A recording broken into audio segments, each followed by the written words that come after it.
شروع اللہ کے نام سے جو بڑا مہربان نہایت رحم والا ہے۔ الف لام میم، یہ حکمت کی بھری ہوئی کتاب کی آیتیں ہیں، نیکوکاروں کے لیے ہدایت اور رحمت، جو نماز کی پابندی کرتے اور زکوٰۃ دیتے اور آخرت کا یقین رکھتے ہیں، یہی اپنے پروردگار کی طرف سے ہدایت پر ہیں اور یہی نجات پانے والے ہیں۔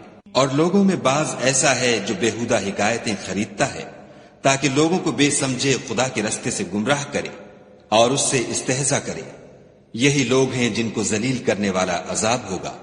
اور جب اس کو ہماری آیتیں سنائی جاتی ہیں تو اکڑ کر منہ پھیر لیتا ہے، گویا ان کو سنا ہی نہیں، جیسے ان کے کانوں میں ثقل ہے، تو اس کو درد دینے والے عذاب کی خوشخبری سنا دو۔ جو لوگ ایمان لائے اور نیک کام کرتے رہے ان کے لیے نعمت کے باغ ہیں، ہمیشہ ان میں رہیں گے۔ خدا کا وعدہ سچا ہے اور وہ غالب حکمت والا ہے۔ اسی نے آسمانوں کو ستونوں کے بغیر پیدا کیا جیسا کہ تم دیکھتے ہو، اور زمین پر پہاڑ بنا کر رکھ دیے تاکہ تم کو ہلا ہلا نہ دے، اور اس میں ہر طرح کے جانور پھیلا دیے، اور ہم ہی نے آسمان سے پانی نازل کیا، پھر اس میں ہر قسم کی نفیس چیزیں اگائیں۔ یہ تو خدا کی پیدائش ہے، تو مجھے دکھاؤ کہ خدا کے سوا جو لوگ ہیں انہوں نے کیا پیدا کیا ہے۔ حقیقت یہ ہے کہ یہ ظالم صریح گمراہی میں ہیں۔ اور ہم نے لقمان کو دانائی بخشی کہ خدا کا شکر کرو، اور جو شخص شکر کرتا ہے تو اپنے ہی فائدے کے لیے شکر کرتا ہے، اور جو ناشکری کرتا ہے تو خدا بھی بے پرواہ اور سزاوار حمد و ثنا ہے۔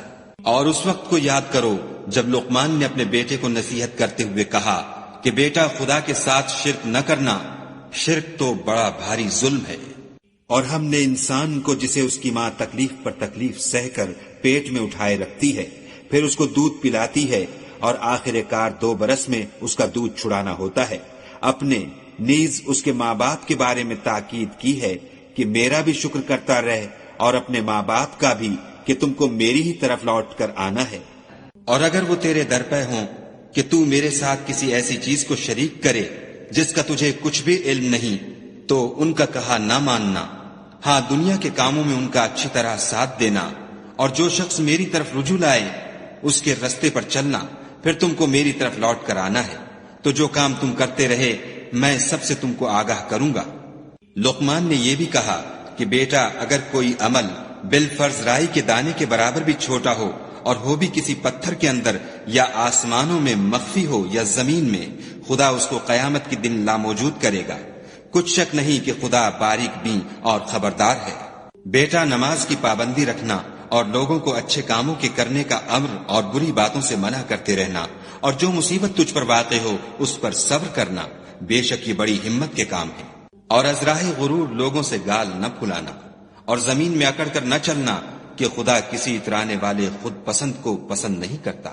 اور اپنی چال میں اعتدال کیے رہنا، اور بولتے وقت آواز نیچی رکھنا، کیونکہ اونچی آواز گدھوں کی سی ہے، اور کچھ شک نہیں کہ سب سے بری آواز گدھوں کی ہے۔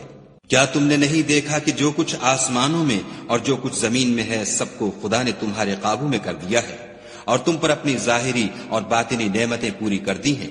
اور بعض لوگ ایسے ہیں کہ خدا کے بارے میں جھگڑتے ہیں، نہ علم رکھتے ہیں اور نہ ہدایت اور نہ کتاب روشن۔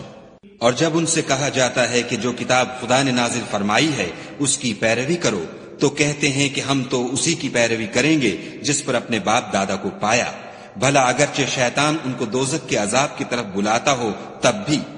اور جو شخص اپنے تئیں خدا کا فرما بردار کر دے اور نیکوکار بھی ہو تو اس نے مضبوط دستاویز ہاتھ میں لے لی، اور سب کاموں کا انجام خدا ہی کی طرف ہے۔ اور جو کفر کرے تو اس کا کفر تمہیں غمناک نہ کر دے، ان کو ہماری طرف لوٹ کر آنا ہے، پھر جو کام وہ کیا کرتے تھے ہم ان کو جتا دیں گے۔ بے شک خدا دلوں کی باتوں سے واقف ہے۔ ہم ان کو تھوڑا سا فائدہ پہنچائیں گے، پھر عذاب شدید کی طرف مجبور کر کے لے جائیں گے۔ اور اگر تم ان سے پوچھو کہ آسمانوں اور زمین کو کس نے پیدا کیا، تو بول اٹھیں گے کہ خدا نے۔ کہہ دو کہ خدا کا شکر ہے، لیکن ان میں اکثر سمجھ نہیں رکھتے۔ جو کچھ آسمانوں اور زمین میں ہے سب خدا ہی کا ہے، بے شک خدا بے پرواہ اور سزاوار حمد و ثنا ہے۔ اور اگر یوں ہو کہ زمین میں جتنے درخت ہیں سب کے سب قلم ہوں، اور سمندر کا تمام پانی سیاہی ہو، اور اس کے بعد 7 سمندر اور سیاہی ہو جائیں، تو خدا کی باتیں یعنی اس کی صفتیں ختم نہ ہوں۔ بے شک خدا غالب حکمت والا ہے۔ خدا کو تمہارا پیدا کرنا اور جلا اٹھانا ایک شخص کے پیدا کرنے اور جلا اٹھانے کی طرح ہے۔ بے شک خدا سننے والا دیکھنے والا ہے۔ کیا تم نے نہیں دیکھا کہ خدا ہی رات کو دن میں داخل کرتا ہے اور وہی دن کو رات میں داخل کرتا ہے، اور اسی نے سورج اور چاند کو تمہارے زیر فرمان کر رکھا ہے، ہر ایک ایک وقت مقرر تک چل رہا ہے، اور یہ کہ خدا تمہارے سب اعمال سے خبردار ہے۔ یہ اس لیے کہ خدا کی ذات برحق ہے، اور جن کو یہ لوگ خدا کے سوا پکارتے ہیں وہ لغو ہیں، اور یہ کہ خدا ہی عالی رتبہ اور گرامی قدر ہے۔ کیا تم نے نہیں دیکھا کہ خدا ہی کی مہربانی سے کشتیاں دریا میں چلتی ہیں تاکہ وہ تم کو اپنی کچھ نشانیاں دکھائے؟ بے شک اس میں ہر صبر کرنے والے اور شکر کرنے والے کے لیے نشانیاں ہیں۔ اور جب ان پر دریا کی لہریں سائبانوں کی طرح چھا جاتی ہیں تو خدا کو پکارنے اور خالص اس کی عبادت کرنے لگتے ہیں، پھر جب وہ ان کو نجات دے کر خشکی پر پہنچا دیتا ہے تو بعض ہی انصاف پر قائم رہتے ہیں، اور ہماری نشانیوں سے وہی انکار کرتے ہیں جو عہد شکن اور ناشکرے ہیں۔ لوگوں اپنے پروردگار سے ڈرو اور اس دن کا خوف کرو کہ نہ تو باپ اپنے بیٹے کے کچھ کام آئے اور نہ بیٹا باپ کے کچھ کام آ سکے۔ بے شک خدا کا وعدہ سچا ہے، بس دنیا کی زندگی تم کو دھوکے میں نہ ڈال دے، اور نہ فریب دینے والا شیطان تمہیں خدا کے بارے میں کسی طرح کا فریب دے۔ خدا ہی کو قیامت کا علم ہے، اور وہی مے برساتا ہے، اور وہی حاملہ کے پیٹ کی چیزوں کو جانتا ہے کہ نر ہے یا مادہ، اور کوئی شخص نہیں جانتا کہ وہ کل کیا کام کرے گا، اور کوئی متنفس نہیں جانتا کہ کس سرزمین میں اسے موت آئے گی۔ بے شک خدا ہی جاننے والا اور خبردار ہے۔